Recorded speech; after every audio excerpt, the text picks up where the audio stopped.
Terima kasih Anda masih bersama kami dalam Aceh hari ini. Saudara, Kejaksaan Tinggi Aceh berhasil mengembalikan kerugian keuangan negara sebesar 7,1 miliar lebih dari penanganan kasus tindak pidana korupsi sepanjang tahun 2021. Selain dari kasus tindak pidana korupsi, sebesar 1,2 miliar rupiah juga berhasil diselamatkan dari penanganan kasus perdata dan tata usaha negara.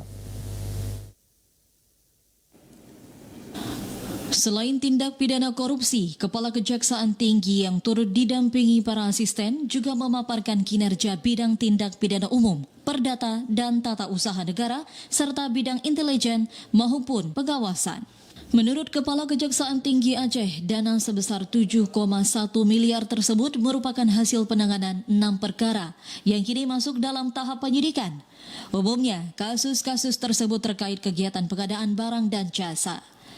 Kejati juga mengatakan dari sejumlah kasus tindak pidana korupsi yang diusut, 6 diantaranya telah ditingkatkan dari penyelidikan ke penyidikan. 6 kasus tersebut diantaranya kasus peremajaan sawit di Aceh Barat, Aceh Tamiang, dan Nagan Raya, kasus pembangunan pantai susuh di Aceh Besar, kasus sertifikat tanah warga miskin di Dinas Pertanahan Aceh. Adapun kasus terakhir terkait pembayaran ganti rugi terkait dengan proyek irigasi di Kabupaten Semelu. Jadi kalau untuk tahun 2001 ini ada 6 perkara tindak pidana korupsi yang kami tangani. Ya. Kemudian dari 6 tindak pidana korupsi itu ada kurang lebih yang sempat diselamatkan, yaitu 7 miliar 128 juta 140.930 rupiah. Ada 7 miliar lebih yang kami sita, yang kami selamatkan. Kasus apa Pak dari 6 tadi Pak?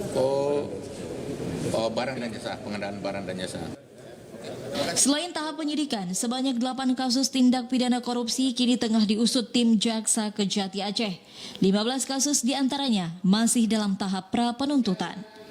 Selain kasus korupsi, tahun 2021 Kejati Aceh juga mengeluarkan daftar cekal kepada 5 tersangka serta menuntut puluhan pidana mati bagi sejumlah tersangka dalam 64 kasus tindak pidana narkotika yang ditangani.